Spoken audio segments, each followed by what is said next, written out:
धर्म का मामला एक चर्स और गांजा की तरह हो गया है। जैसे नशेड़ी को नशा चढ़ जाए तो उसके लिए दुनिया में कोई चीज नहीं रहती है।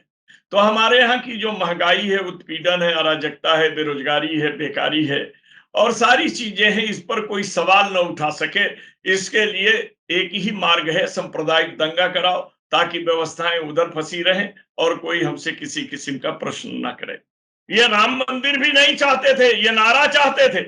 हमारी खामोशी हो जाने के बाद राम मंदिर बन रहा है, तो ये फिर बवाल करने के लिए हिजाब फिजाब ये वो चीजों को लाना शुरू किए।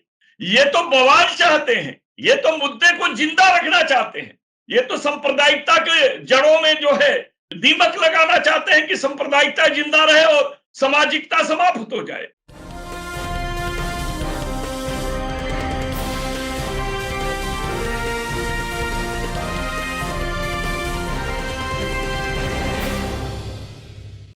हेलो, नमस्कार, आदाब, सत श्री अकाल और अस्सलाम वालेकुम। मैं हूं मोहम्मद अहमद काज़मी, लेकर आया हूं आपका पसंदीदा कार्यक्रम आपके रूबरू। आज बहुत ही अहम इश्यूज हैं जिन पर बात करेंगे।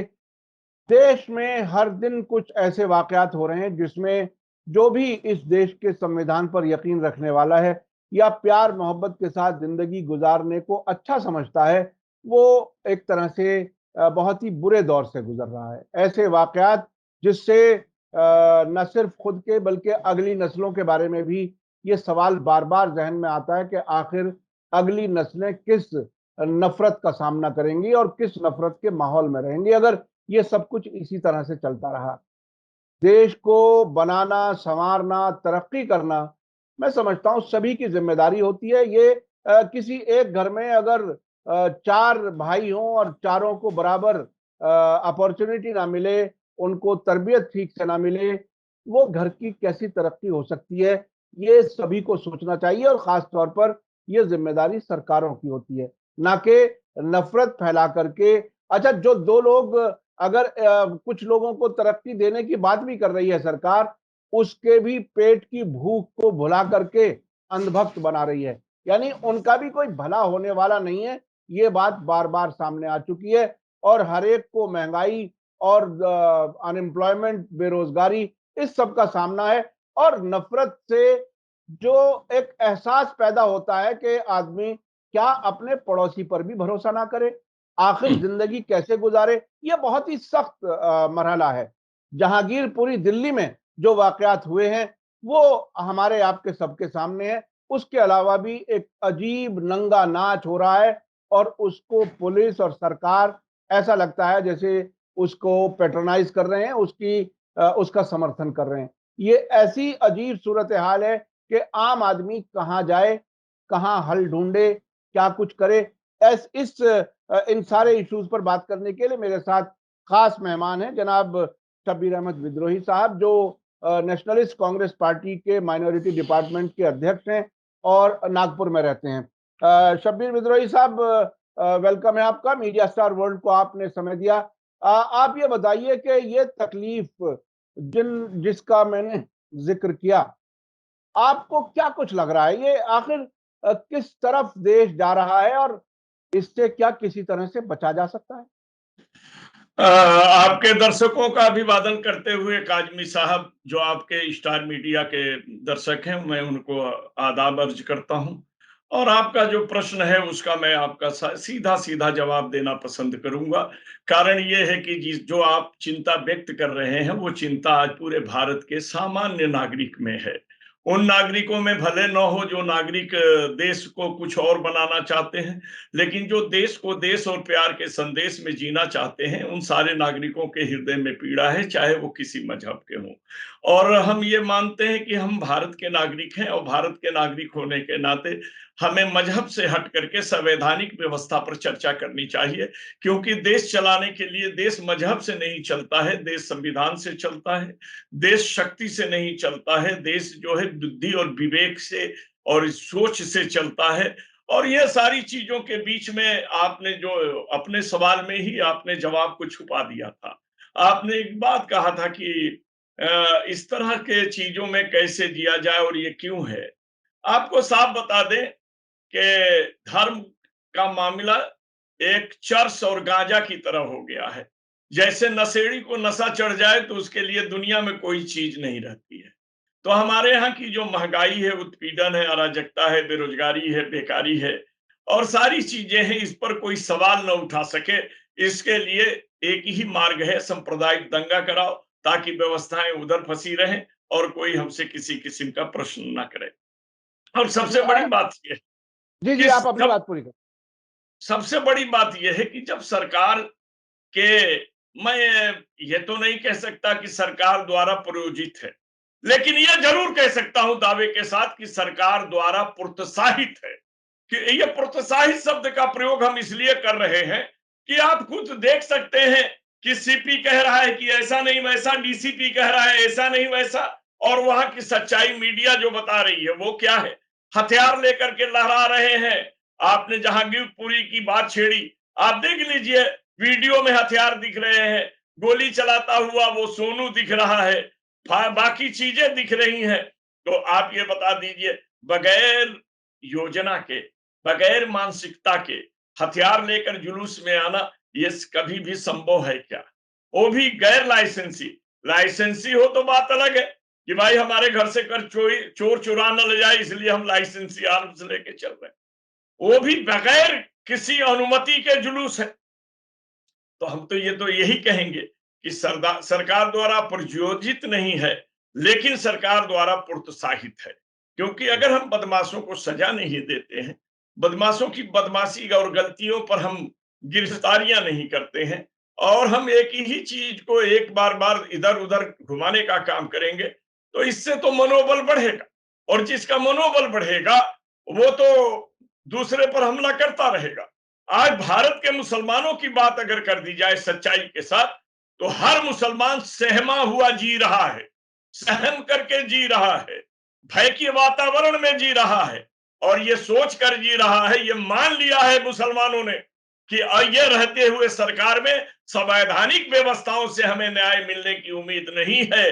केवल सुप्रीम कोर्ट से ही आग्रह कर रहा है, बार बार कर रहा है कि कोर्ट की निगरानी में जांच हो। इसका मतलब कि सरकार पे भरोसा नहीं है। तो मेरा तो ये मानना है कि आपने जो कहा कि इसको रोका कैसे जा सकता है, देखिए कोई भी चीज रोकी जा सकती है, केवल मन के अंदर मानसिकता और भाव का जन्म होना चाहिए, मस्तिष्क में व्यवहारिकता का जन्म होना चाहिए, तो कोई भी चीज रुक सकती है। मेरी 4 पंक्तियां हैं, फिर आगे का प्रश्न लेंगे कि जी जी पानी से पत्थर कटता है, पानी से पत्थर कटता है, बस पानी में धार चाहिए।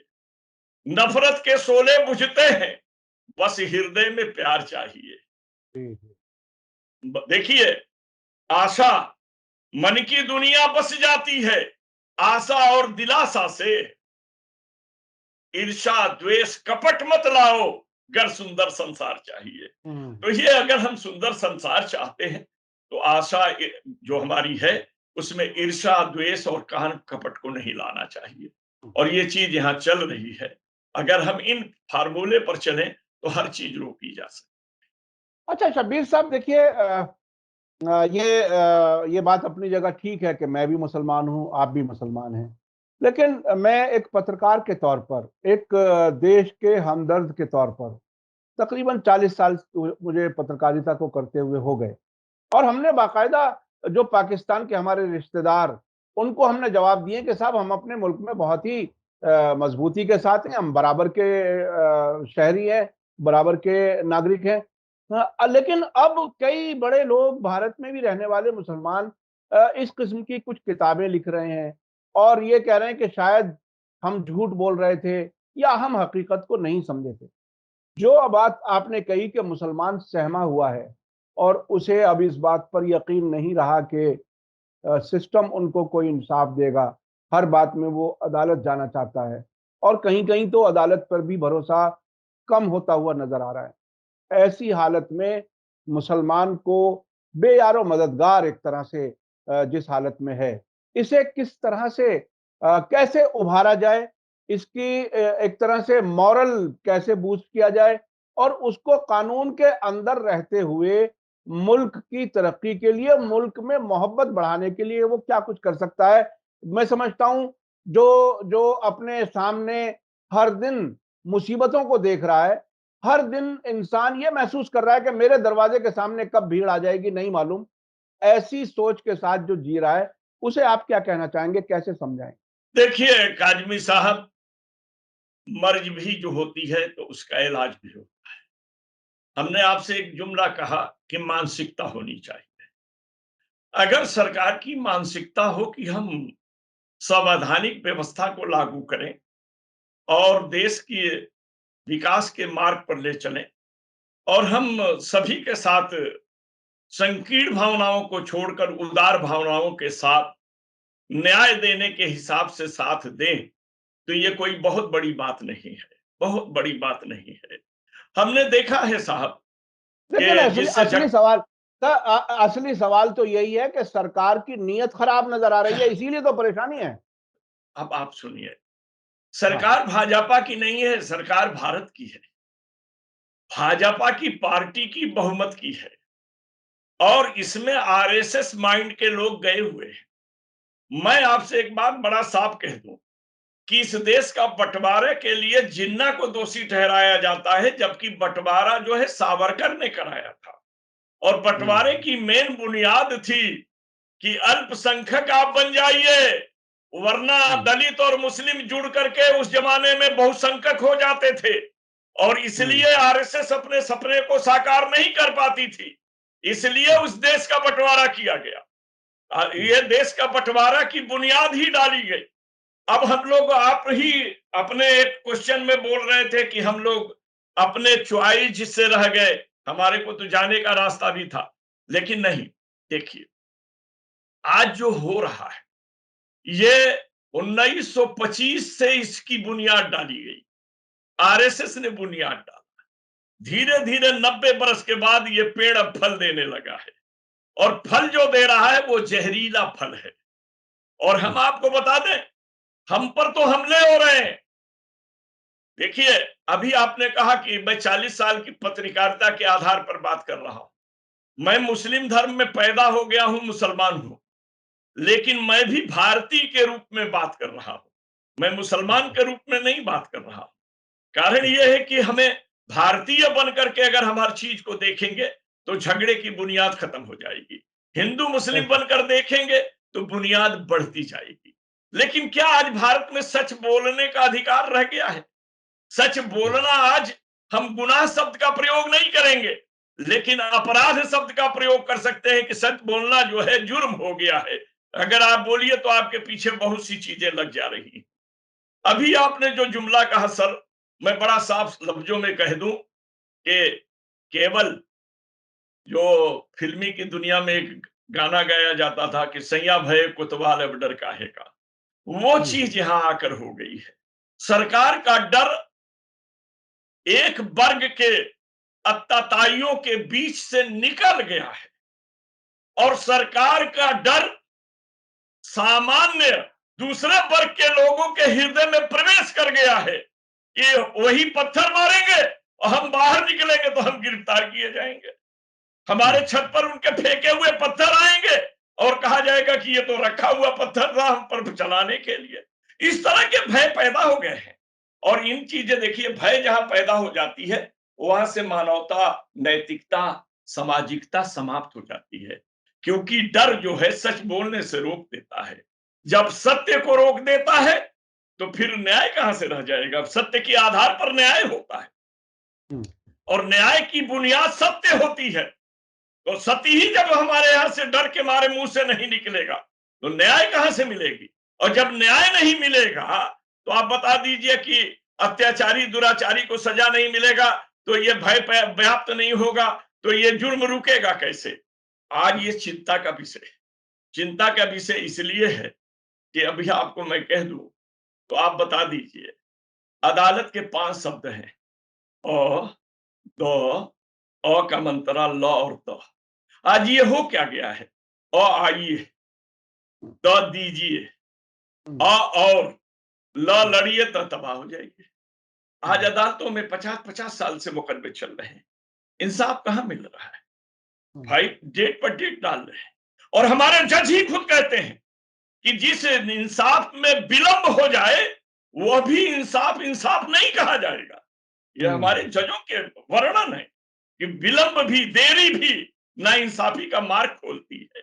तो हमारा यही है कि अभी हम व्यक्ति का नाम इसलिए नहीं लेना चाहते हैं कि लोग कहेंगे कि ये व्यक्ति पूजक हो गया है, वरना एबी रमन्ना के रहते हुए लोगों में थोड़ी आशा जगी है। उनके बाद क्या होगी वो बात की बात है, क्योंकि वो जो अच्छा, बात ये बात अपनी जगह, लेकिन आपने जो बात छेड़ी कि बंटवारे की जिम्मेदारी जो है वो सावरकर की थी, आज तो मोहन भागवत अखंड भारत की बात कह रहे हैं कि साहब 15-20 साल में अखंड भारत हो जाएगा।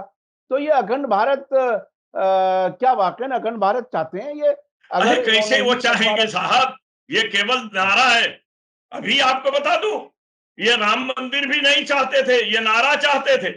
हमारी खामोशी हो जाने के बाद राम मंदिर बन रहा है, तो ये फिर बवाल करने के लिए हिजाब फिजाब ये वो चीजों को लाना शुरू किए। ये तो बवाल चाहते हैं, ये तो मुद्दे को जिंदा रखना चाहते हैं, ये तो सांप्रदायिकता के जड़ों में जो है दीमक लगाना चाहते हैं कि सांप्रदायिकता जिंदा रहे और सामाजिकता समाप्त हो जाए। ये वो चाह नहीं रहे साहब, ये नारा है। नारा देने से हो जाता है क्या? नारा देने से नहीं होता है। पहले तो मेरा आपके माध्यम से भागवत जी से विनम्र अभिवादन करते हुए ये प्रश्न है कि आज का भारत खंडित है कि अखंड है? ये तो बता दो। अगर खंडित है तो इसके कौन-कौन से खंड है? और अगर आप अखंड बनाना चाहते हैं तो उसकी परिसीमा बता दीजिए कि आप अखंड भारत कहां-कहां तक लेंगे? अफगानिस्तान को लेंगे कि पाकिस्तान को लेंगे कि बांग्लादेश को लेंगे कि श्रीलंका को लेंगे कि आप रंगून को लेंगे कि बर्मा को लेंगे, किसको लेंगे? खाका तो बता दीजिए कि अखंड भारत का नक्शा ये है। आप ले नहीं सकते, ये नारा दे रहे हैं, क्योंकि ये नारा दे करके लोगों में भ्रम पैदा कर रहे हैं। जिस दिन ये जो खंडित कराया, जिसके जिद पर, सावरकर के जिद पर केवल मोहरा बनाए गए जिन्ना, और ये मोहरा जिन्ना इसलिए बनाए गए आजमी साहब कि अली बर्दस्त जो दो थे, शौकत अली और मोहम्मद अली जौहर, इन्होंने बाबा साहब से प्यार करना शुरू कर दिया था। इनके कान में ये बात चली गई कि आम्बेडकर से जब प्यार ये कर लेंगे तो आम्बेडकर के फॉलोअर और ये मुसलमान जब बैठेंगे तो भारत में 56% हो जाएंगे, इसलिए बंटवारा किया गया, क्योंकि बहुमत उनके नजर में थी, आपके हमारे नजर में नहीं है। आज ये दंगा फसाद जो किया जा रहा है, केवल उनके नारे चल रहे हैं 20% और 80% के। ये बता दीजिए ये क्यों है? ये बताने के लिए हम 80% हैं, इनको जब चाहे दबा देंगे 20% को, और उसके लिए ये छिटपुट घटनाएं कराई जा रही है। और इसी में अपने लोगों को प्रोत्साहित किया जा रहा है, उनको छोटे-छोटे केसों में फंसाए जा रहे हैं, हमारे बेगुनाहों को पकड़े जा रहे हैं। ठीक है, ये काम अदालत का है, अदालत देखेगी। हम यहाँ से बैठकर क्या देखें कि कौन बेगुनाह है और कौन गुनहगार है। लेकिन ये चीजों को तो देखा जा रहा है ना। प्रत्यक्षम किम प्रमाणम अस्ति, जब प्रत्यक्ष में दिखाई दे तो प्रमाण की आवश्यकता नहीं होती है। जब बोली से पता चल जाए तो फिर आगे की बात नहीं होती है। और सरकार सरकार का काम है सबके साथ, सबका विकास, सबके विश्वास को कायम रखने के लिए सब पर एक नजर रखना और समता के आधार पर संविधान के अंतर्गत कार्य करना, ये सरकार का फर्ज है। जी, ये सरकार का काम है, लेकिन जो कुछ हम रोज़ाना देख रहे हैं, उसमें वो चीज़ें नज़र नहीं आती। अब तो बीजेपी शासित प्रदेशों में एक नया कल्चर शुरू हुआ बुलडोज़र का, हम्म। जिसमें अदालत जाए बगैर सज़ा भी दे दी जाती है, घर तबाह कर दिए जाते हैं। उत्तर प्रदेश से शुरू हुआ, मध्य प्रदेश और अब गुजरात में भी कुछ ऐसे वाक़यात हुए हैं। क्या ये खुद अपने आप में संविधान और कानून के खिलाफ नहीं है जो ये चुनी हुई सरकारें ये कर रही हैं? क्या कुछ है? आप कैसे देख रहे हैं इसको? अरे ये तो हिटलर की नकल की जा रही है, जो हिटलर ने अपने जमाने में किया। आप ये बता दीजिए फिर अदालत का काम क्या है? कसूरवार बेकसूरवार से पहले ही आपने कसूरवार मानकर उसका मकान गिरा दिया। अभी आपको एक सुप्रीम कोर्ट का फैसला आपके ही नजरों से गुजरा होगा, जो योगी ने सबसे जुर्माना वसूल लिया था और वो किया। सुप्रीम जी, कोर्ट ने जी। फैसला किया कि उनके जुर्माने विथ इंटरेस्ट वापस किए जाएं। लेकिन हुँ, हुँ, यहां तो मनमानी हो चुका है ना। शायद हुँ, देखिए, हम कानून बनाने की शक्ति पैदा करते हैं, हम इंसाफ देने की हमारी शक्ति नहीं है। लोकतंत्र से मुख्यमंत्री चुना हुआ प्रतिनिधि है, वह बिल विधेयक लेकर हाउस में पास कर सकता है, लेकिन कानून को लागू करना ये अदालत और प्रशासन का काम है। मगर फिर उसी बात की तरफ आप ले जाएंगे कि अब हमको डर काहे का, हम ही मुजरिम को घोषित करने वाले हम ही हैं, सजा देने वाले हम ही हैं। बाद में क्या होगा वो बात की बात है। आदमी फुटपाथ पर आ जाने के बाद अब क्या होगा। ये एक वर्ग के उस मनोबल को तोड़ना है कि आप पर जुर्म भी हो तो आप सांस न लीजिए। अगर आप सांस लेंगे हम अपराधी बनाकर आपको तोड़ देंगे, आपके मकान को नस्ते नाबूद कर देंगे। आप हमें इंसाफ के दरवाजे तक भी जाने से रोक रहे हैं। इनको कई परिप्रेक्ष्य में देखा जा सकता है और हर जगह वही हो रहा है जहां भाजपा की सरकार है। और भाजपा ये बता रही है कि हम संविधान विरोधी हैं, केवल मुसलमान विरोधी नहीं है। हम मुसलमान विरोधी होते और संविधान को मानते तो भी ये देश बच जाता, लेकिन ये संविधान विरोधी और मुसलमान विरोधी दोनों है। तो अच्छा, अब इस हालत में ये बताइए कि आखिर मुसलमान क्या करे। ये एक सवाल है जो अक्सर दिमाग में आता है और जो हर दिन अखबारों में, टेलीविजन पर, सोशल मीडिया पे ऐसी खबरें देखता है कि वो डरता है। इस वक्त क्या करे मुसलमान, क्योंकि बहरहाल ये मैं भाजपा के हम ये दुश्मन सीधा क्यों हैं? सवाल। जी जी। भाजपा के दुश्मन क्यों? राजनीतिक हम दुश्मन है, धार्मिक हम दुश्मन है। हम खुद नहीं है, वो मानते हैं। हाँ। उनको लगता है कि ये मुसलमान और दलित मिलकर के कांग्रेस को 70 साल हुकूमत में रखे, हमको दूर रखे। समझ लीजिएगा, लोकतंत्र में हम इनको दूर रखे और आज वो हमारा ही विरोध करके सरकार में आए हैं। हमारे को ही दुश्मन मानकर ये सरकार में आए। हिंदुत्व का वोट एकजुट हो चुका है। फिर ये कहीं नैतिकता और मानवता के नाम पर ये वोट बिखर न जाए, इसलिए मुसलमानों के खिलाफ इनकी जंग जारी रहे। इसके लिए मुसलमान को क्या करना चाहिए जो आपने पूछा है, इसमें मुसलमान जानते हैं। जहां आपको भाषा समझ में नहीं आती है या आपकी भाषा कोई समझने वाला न हो, वहां गूंगा बन जाना पड़ता है।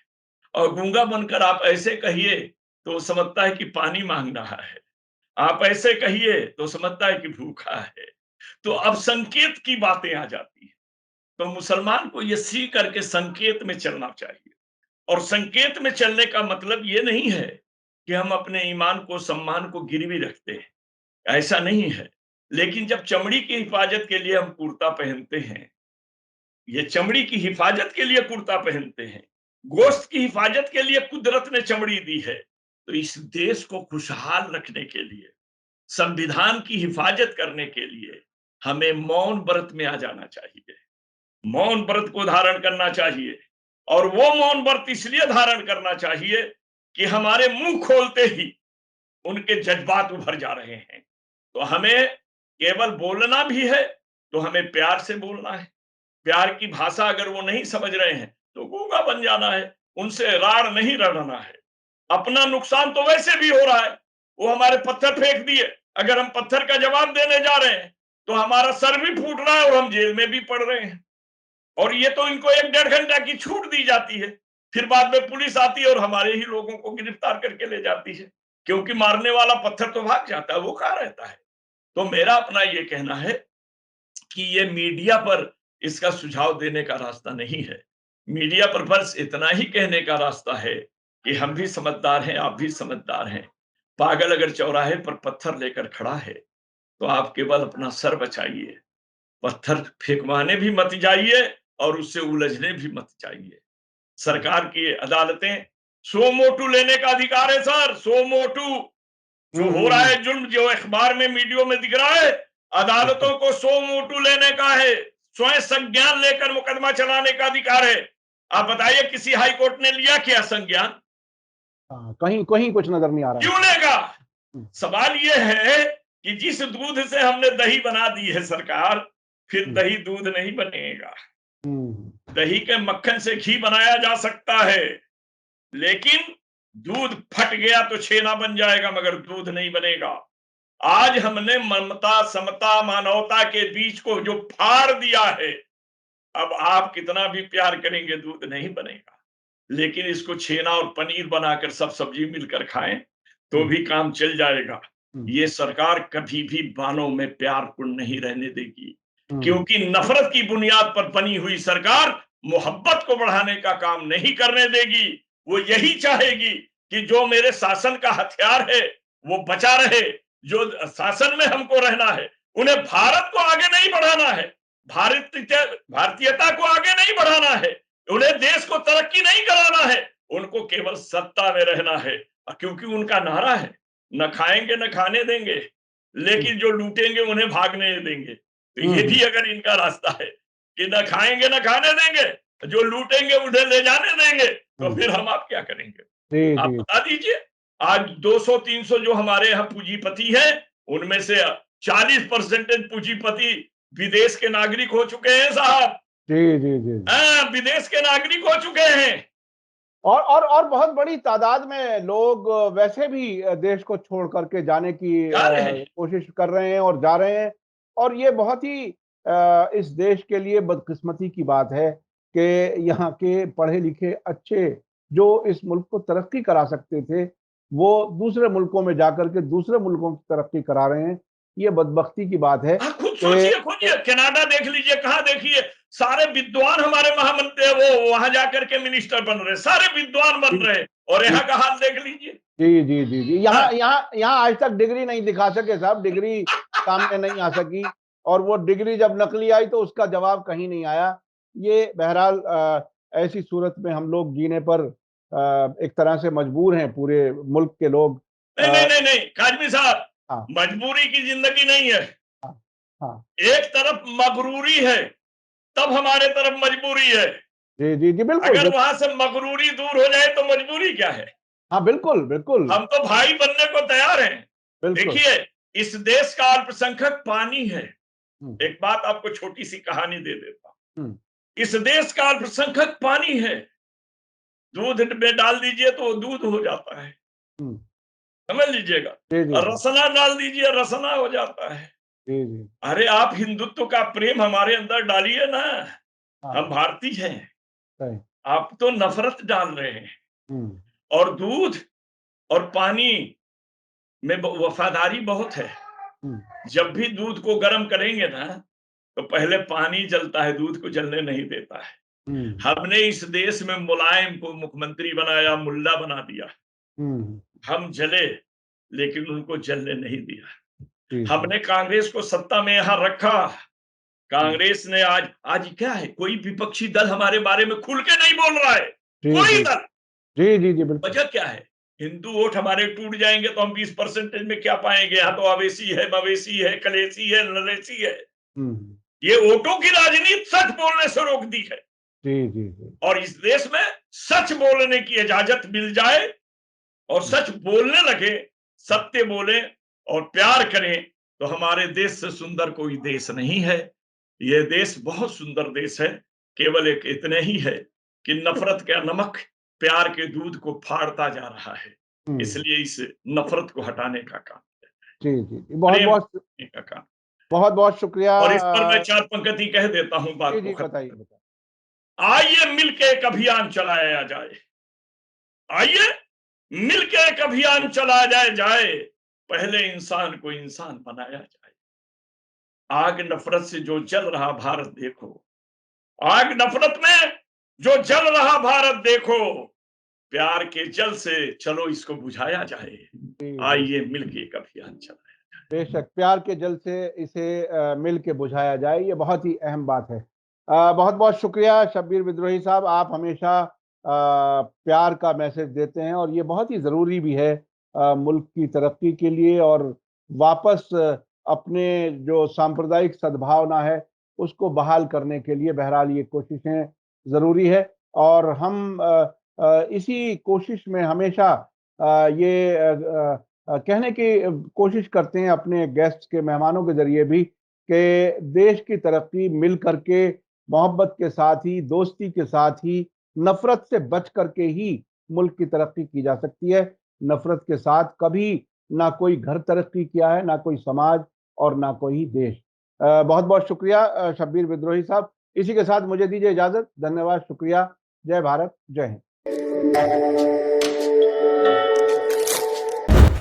मीडिया स्टार वर्ल्ड के और वीडियो देखने के लिए हमारे चैनल को सब्सक्राइब करें और सीधे नोटिफिकेशन पाने के लिए बेल आइकन दबाएं। और अगर हमारी खबर सच्ची और अच्छी लगे तो अपने व्हाट्सएप, इंस्टाग्राम, फेसबुक और ट्विटर अकाउंट पर जरूर शेयर करें।